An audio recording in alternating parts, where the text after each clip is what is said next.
Hey everybody, it's the boy Earth Resin, and in this video, I've got something really cool for y'all. Look at that.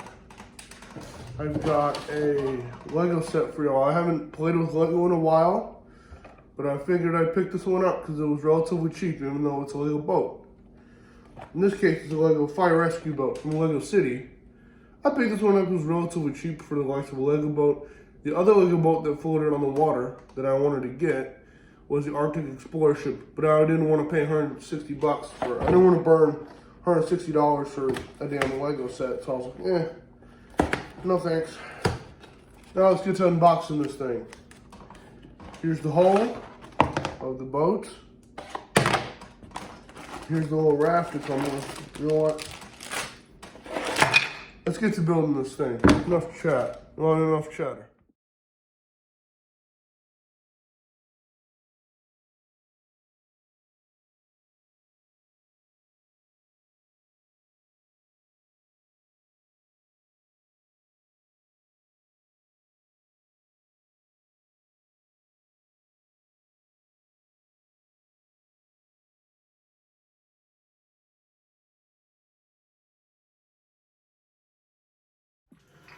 Alright, here's the moment of truth, people.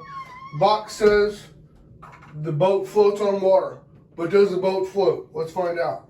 I'm going to test both the little speedboat, and I will also test the fireboat itself. So I'm going to start with this thing, see what that does. Let's see how it, you see how it goes. Look at that. That's awesome. Actually floats on the water. Great. I didn't think it would float. Alright. On to the next thing. And then I'm going to put in the water, the fireboat. I did just a tripod there. Won't you look at that? That's great. Let me drive the boat. That's cool. That's awesome. Alright, that's that, ladies and gentlemen. I'm Reverend Skywalker, and that was my Lego City Fire Rescue Boat review, time-lapse build, and unboxing. I'll see you next time. Bye.